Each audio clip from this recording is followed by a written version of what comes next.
This is the final presentation in the series on the topic of radiography of musculoskeletal trauma and repair. The intent of this presentation is to describe and provide examples of fracture complications that we might encounter on radiographs. And by the end of the presentation, you should be able to identify and describe various complications that are related to fractures and to fracture healing.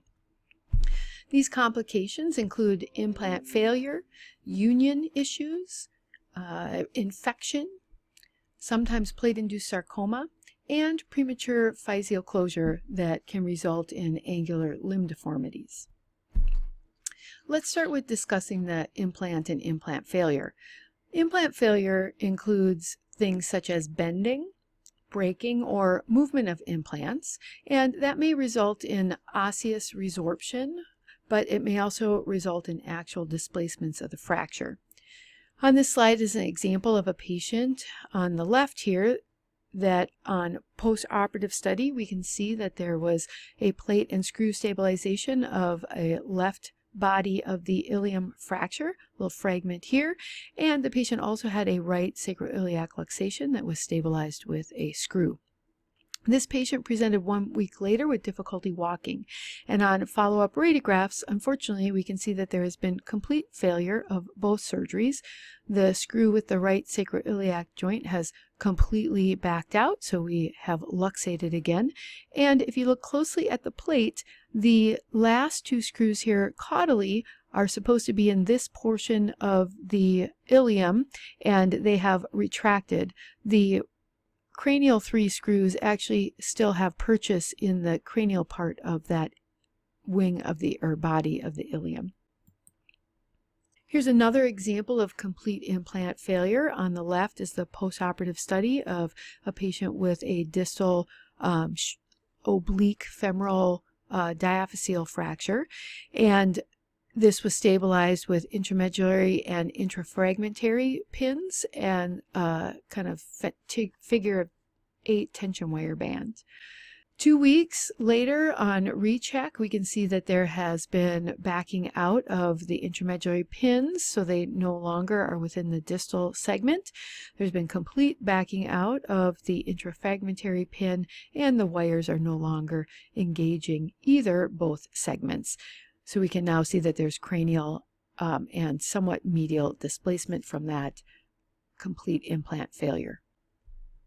Now here's another example of a patient that had a triple pelvic osteotomy surgery for correction of hip dysplasia. So immediately post-operatively, this is actually a good repair. This is the type of plate they use. It has 3 screws in the ilium. Oftentimes one goes into the sacrum, and then 3 other screws in the more caudal part of the ilium, so on both sides of that ilial osteotomy.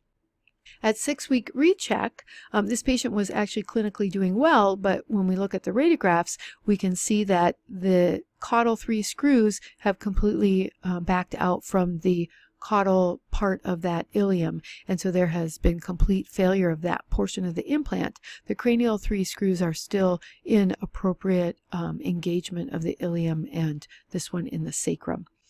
Because this patient was clinically doing well, and probably based upon also wishes of the client, this patient did not go back to surgery for revision, and on a 9-month recheck, despite the fact that there had been implant failure, we can see that that ileosteotomy still was able to completely radiographically heal. So at this point we had some non-bridging callus, radiopaque or radiolucent fracture line, but here we have complete remodeling and no more radiographic fracture line.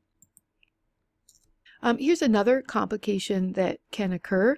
This is a young small breed dog with delicate bones, initially presented for a distal diaphyseal radial fracture, and the fracture was actually at this level, and it was stabilized with a plate and screws. The patient also had an ulnar fracture that is also identified. So this fracture has completely healed. There is complete continuity between the cortices with medullary continuity. However, this patient presented after being healed with acute non-weight-bearing lameness, and what actually happened is the radius fractured at the level of a different screw associated with the plate. And this can happen sometimes because these bones are so small on these little dogs that there's some stress protection by the plate and some osteopenia, so then there's some underlying non-aggressive pathology that can lead to fracture, or maybe the patient had a second traumatic episode. So let's next talk about some issues with actual union of the fracture. A delayed union is when the bones do not heal within the expected time frame. However, healing will continue. It is gradual and it is eventual. Causes of delayed union are motion at the fracture, may be related to the implant, but could also be, excessive use of the limb. Patient-related factors that can include age and systemic disease, and then sometimes pathologic bone conditions. And remember, pathologic bone conditions can be non-aggressive or benign lesions as well as aggressive lesions. And remember, aggressive can be fungal infection or tumor, so it's not necessarily neoplasia.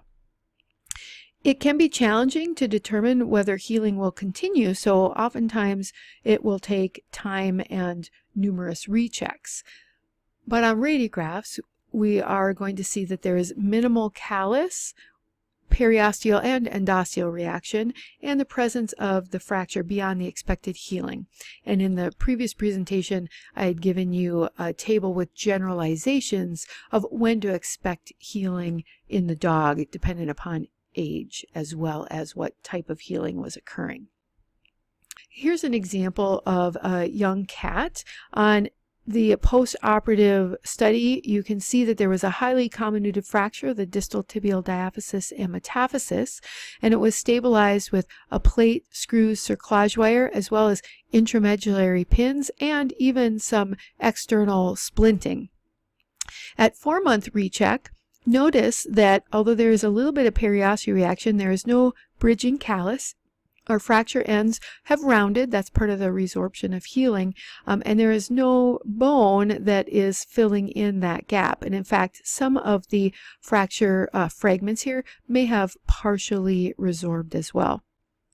At 1 year, there still is persistence of that fracture of the fracture lines associated with that comminuted fracture. There is a little bit additional bone, though, that is filling some of those fracture gaps, as well as trying to become some bridging callus.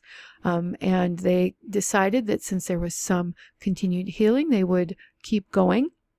And finally, at a 3-year recheck, and you can notice that in the interval at some point they decided to remove the plate and the screws, which can sometimes allow for a little bit more motion that can actually lead to more healing.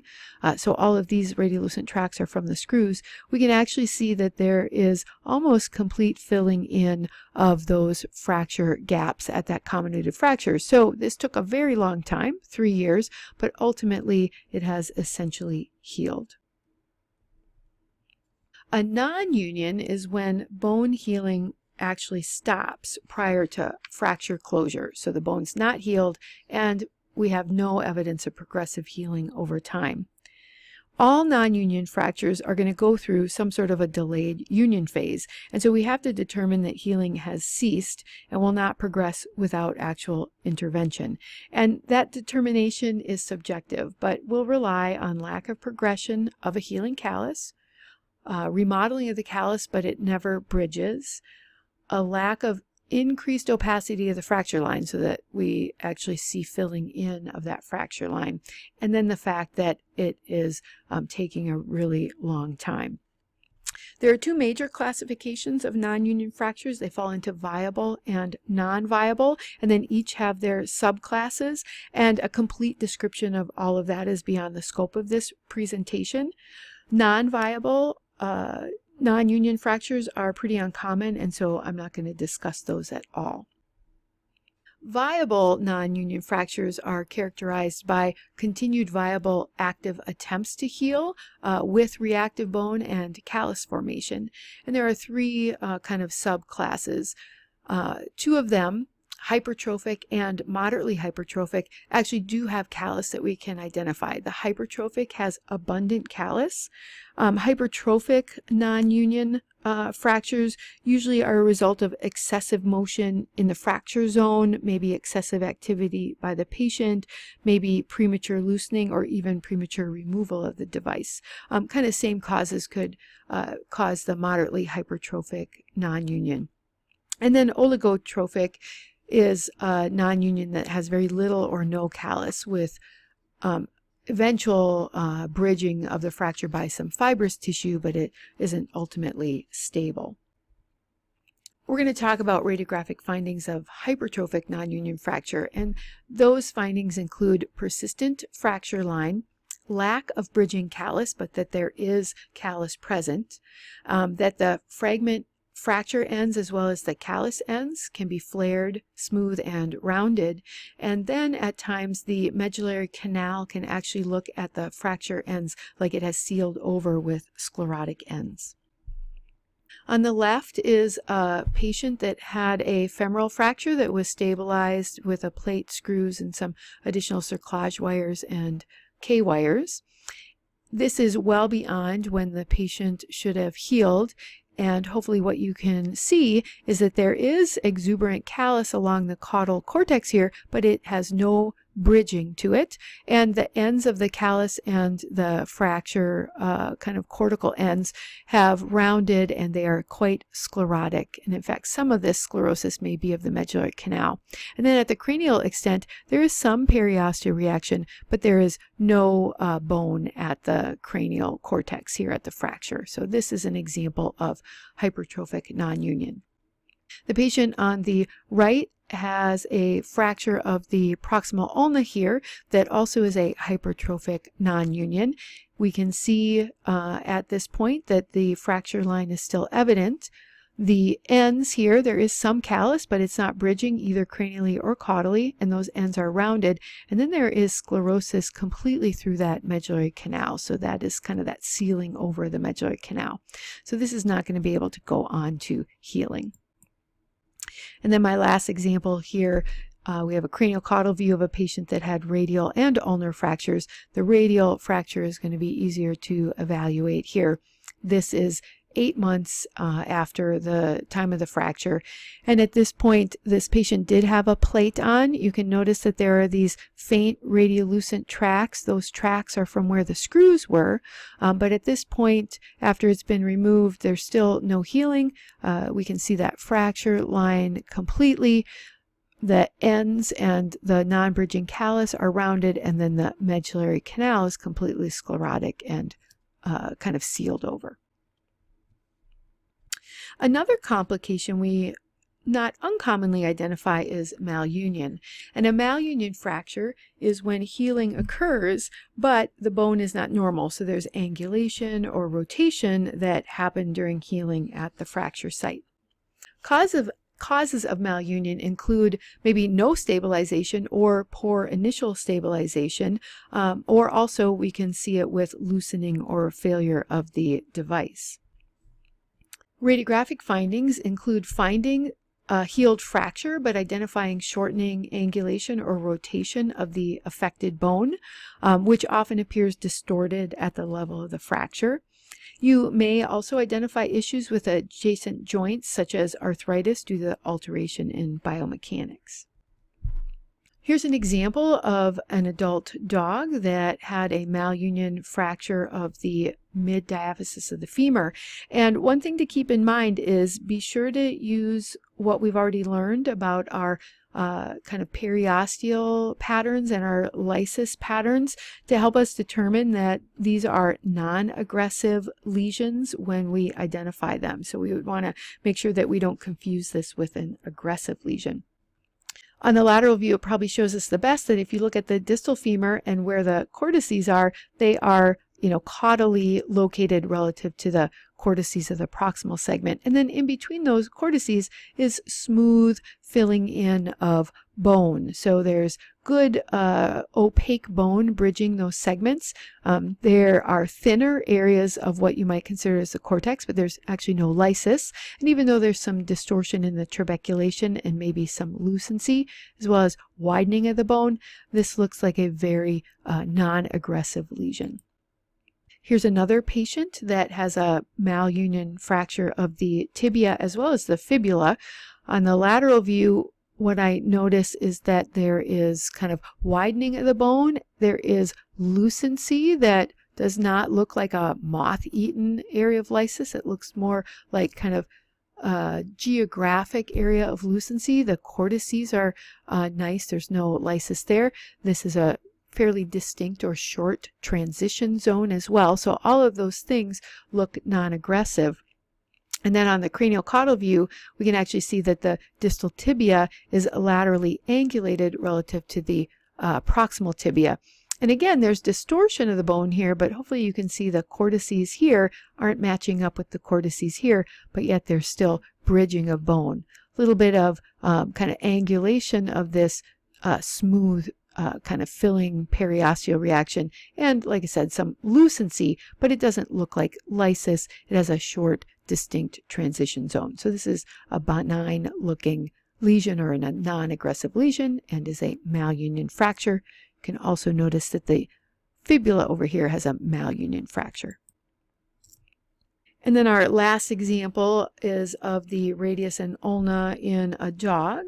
On the lateral view, if you look at the distal radius, distal ulna, they are cranially displaced relative to the proximal portion, but yet they are bridged by this nice area of bone opacity that, yes, it's distorted, yes, there's some lucency, but there's no actual lysis, and there's smooth margins. And again, it's a pretty distinct area of transition.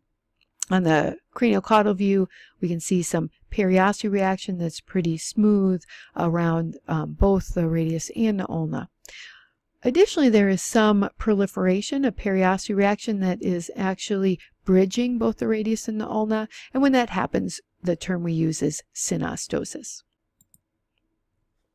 Another complication we might identify is infection. And causes of fracture-related infection will include the fact that the fracture was open and was contaminated. Sometimes just the length, several hours of some of the surgical procedures to stabilize the fractures. Excessive tissue damage, which might have happened initially, but could also be happening during these long surgical procedures. And then certainly any embedded foreign material. All of these things could lead to infection. Radiographically, when there's infection of the bone, there's oftentimes associated soft tissue swelling. And then we're going to see periosteal and maybe endosteal reaction that is beyond the expectations of our healing bridging callus. So callus really should be confined to the region of the fracture. So if we see periosteal reaction well beyond that, we need to start being concerned. Sometimes we'll see excessive resorption or lysis at the fracture ends, and this isn't typically moth-eaten or permeative, but it just is that the bone is kind of dissolving. And sometimes we'll see lysis associated with the implants.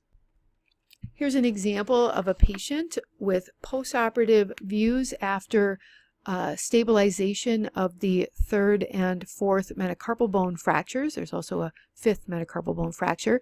These are intramedullary pins. There's some soft tissue swelling likely associated with the surgery. I want you to pay attention to what the bone quality looks like. They are pretty well demarcated fracture lines immediately post-operatively, and all of the bone away from the fracture lines is very normal. But when this patient came back in for a 4-week recheck and we assess these radiographs, first we can see that there's quite a bit of soft tissue swelling that's surrounding the entirety of the metacarpus. But then look closely at the third and fourth metacarpal bones. More resorption than typical has occurred at the fracture, and then as we go more proximal, there's actually some lysis involving the cortices and probably even the medullary region, and then distally as well, there is lysis and maybe even a pathologic fracture over here involving the distal portion of the bones. Certainly there is no callus formation either at this point. So these are findings that would be compatible with bone infection, which is termed osteomyelitis, and cellulitis. Here's an example of a patient that had a comminuted mid-diaphyseal radial fracture that was stabilized with a plate and screws, and a kind of long oblique mid-diaphyseal ulnar fracture that was stabilized with an intramedullary pin. And these are the immediate post-operative radiographs. There's a little bit of swelling and subcutaneous emphysema from the surgery. Otherwise, take a look at the bone quality all around these implants. On a 4-month recheck, so this was not one of the first rechecks, but a subsequent recheck, if you look, we can assess this radial fracture in this implant. I don't see any lucency or movement of the implant. The radial fracture lines are barely visible, and it looks like there might even be cortical continuity and maybe some medullary continuity, so that's essentially healed. The ulnar fracture here, notice at the fracture itself, we have a little bit of the radiolucent line still present, but we have complete bridging callus at the caudal cortex, not quite complete at the cranial cortex, so that's healing well. But I'm going to assess everything, and when I look up proximally at that proximal ulna, compare the ulna now to the immediate postoperative, and I see lucency around the pin where it exits the olecranon. I also see quite a bit of endosteal and periosteal reaction on this proximal ulna. And then look, there is this lucent track out of the caudal cortex of the ulna, and then some associated soft tissue swelling. So normally there should be no reaction around this proximal ulna, and so with this marked reaction well away from where the fracture is, and this lucent track, which is probably a draining track, this is very consistent with osteomyelitis and then probably cellulitis. And then this last example is of a dog that had a kind of distal diaphyseal tibial fracture, which was stabilized with these screws and this cerclage wire and then an external fixator.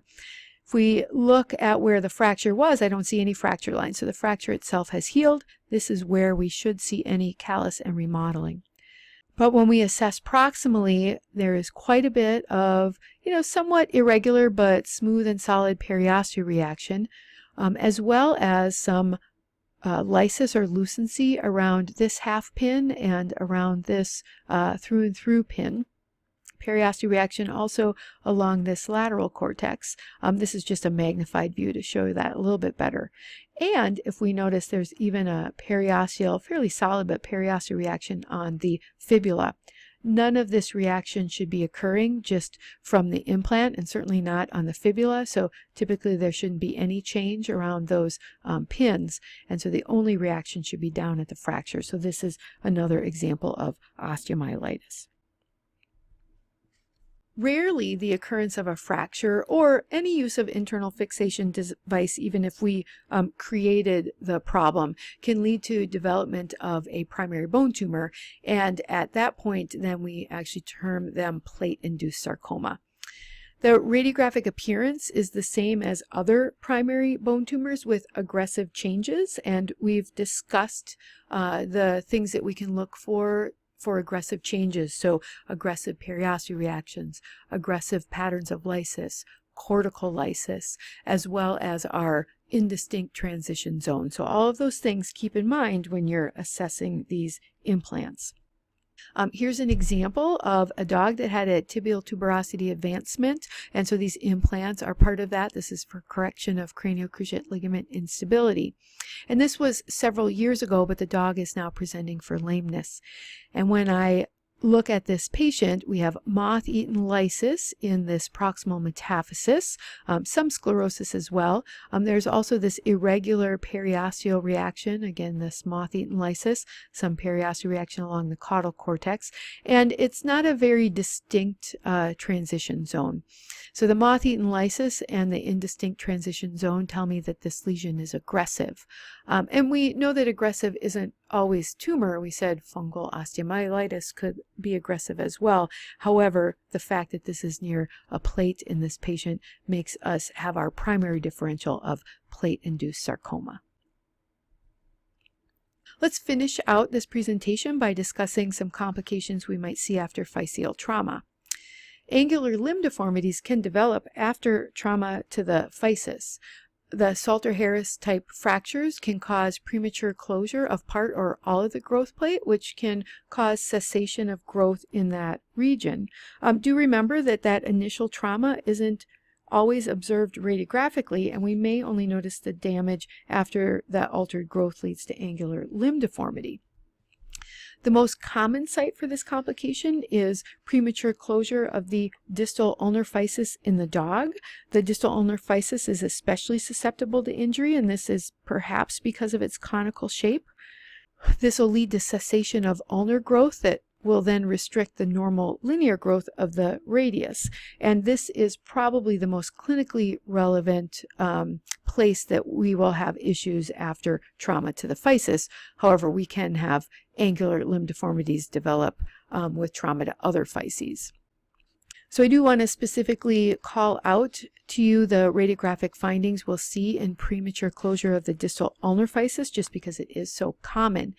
These are orthogonal views of an anabrachium of a dog that did have premature closure of the distal ulnar physis, and so when we look at the radiographs, we may be able to identify that that physis looks abnormal from partial or complete physeal closure. The physis can be closed even if we can still see some radiographic lucency there, but this is not the normal appearance of the physis. Compare the normal appearance lucent all the way across with the radial physis. When this stops growing, that can shorten the ulna, and so the ulna will start to subluxate from the humerus. So here is an example of widening of that joint, so subluxation of the humeral ulnar joint. And then the radius still wants to keep growing, but it's kind of restricted in its growth, so oftentimes we'll see cranial bowing of the radius.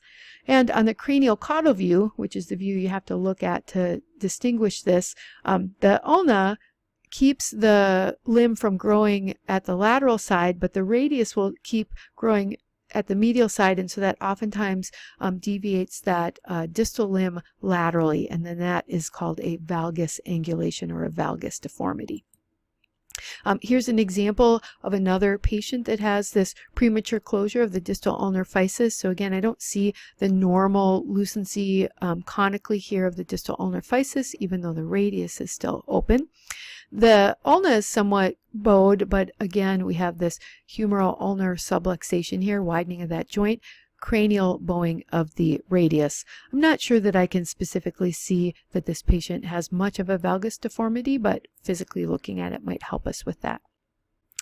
Here's a patient that has damage to the distal radial physis.